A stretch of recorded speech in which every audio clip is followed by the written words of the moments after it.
Yes. Okay, Sarvesh मित्रा पुढचा प्रश्न असा विचारतो की what are the common difficulties in startup should face. स्टार्टअपला कोणते कोणते कॉमन प्रॉब्लेम येतात की ज्यांच्यामुळे ते अडचणीत येतात? आता सगळ्यात महत्वाचं की ज्यावेळेस आम्ही स्टार्टअप म्हणून काम करत होतो त्याच्यामध्ये सगळ्यात महत्वाचं असतं ते म्हणजे तुमच्या पार्टनर्स मध्ये तुमचं किती अंडरस्टँडिंग आहे. हा एक सगळ्यात मोठा प्रॉब्लेम असतो की एखाद्या को फाउंडर्स मध्ये. कारण की काय होतं की आपण कधीतरी इमोशनली एकत्र होतो आणि इमोशनली एकत्र आलं तर त्याच्यामुळे काय होतं एकमेकांचं व्हिजन एकमेकांना कळत नाही. हा एक तर सगळ्यात मोठा प्रॉब्लेम आहेच. त्याच्यामध्ये आपण असं म्हणू की त्याच्यामध्ये टीम बिल्डिंगचा हा एक खूप मोठा प्रॉब्लेम असतो. म्हणजे तुम्ही कशा पद्धतीने तुमचे एम्प्लॉई निवडत आहात, कशा पद्धतीने तुमचे को फाउंडर तुम्ही निवडत आहात, हा एक तर मोठा प्रॉब्लेम आला.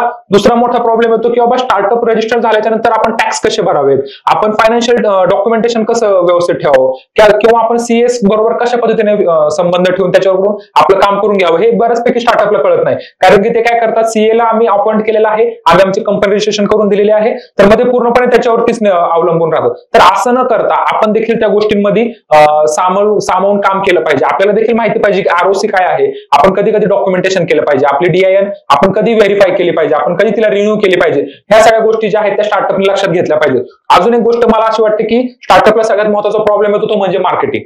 ओके, आपण प्रोडक्ट तयार करतो, आपण सगळ्या गोष्टी करतो, परंतु आपण मार्केट फिटच बघत नाही. म्हणजे आपण कोणताही प्रोडक्ट लॉन्च करण्याच्या आधी किंवा एखाद्या स्टार्टअपवर काम करण्याच्या आधी आपण त्याचा मार्केट सर्व्हे केला पाहिजे की आपण ज्या गोष्टीवर काम करणार आहे ती खरंच गोष्टी चालणार आहे का नाही. जर का ती नसेल चालणार तर आपण त्याच्यामध्ये थोडं बॅकआउट घेतलं पाहिजे, आपण दुसऱ्या आयडियावर विचार केला पाहिजे. परंतु स्टार्टअप असं करत नाही. त्यांना असं वाटतं की मी जी गोष्ट तयार केली आहे किंवा मी जो प्रोडक्ट तयार केला आहे तेच बरोबर आहे आणि हेच सोल्युशन आहे फार्मरला. तर अशा पद्धतीने हे जे काही प्रॉब्लेम्स येतात ते मला असं वाटतं की स्टार्टअपला प्रॉब्लेम होतात. तुला काय वाटतं रितेश? मला असं वाटतं की चॅलेंजेस बघत असताना मार्केटिंगचा जो पॉईंट ऑफ व्ह्यू तू सांगितला तो तर खूप महत्वाचा आहे, पण ऑपरेशन्स मध्ये पण तुम्हाला खूप परफेक्ट असणं गरजेचं आहे. तुमचं टीम, तुमचं काम आणि तुमचं ऑपरेशन, तुमच्या कंझ्युमरची डिमांड, ह्या सगळ्या गोष्टी तुम्हाला एका लाईन मध्ये मेंटेन करायच्या असतात आणि ह्या खूप परफेक्टली मेंटेन करायला लागतात. तुम्ही जर एखाद्या वस्तू तुम्हाला एखाद्या कंझ्युमर पर्यंत पोहोचवायची, तुमची गाडी रस्त्यात पंक्चर झाली तर लोक तुम्हाला हे नाही सांगणार की तुमची गाडी पंक्चर झाली त्याला मी काय करू, मला फायनल प्रोडक्ट मिळाला नाही याशी मतलब आहे. त्यामुळे तुमची सर्व्हिस, तुमचा कंझ्युमर बेस आणि तुमचे ऑपरेशन्स हे खूप परफेक्ट लागतात. हे परफेक्ट नसतील तर हे परफेक्ट करायचा प्रयत्न करणार, कारण ऑपरेशन हाच सगळ्यात मोठा चॅलेंज सगळ्या कंपन्या फेस करतात, त्यामुळे ते फेल्युअर होतात.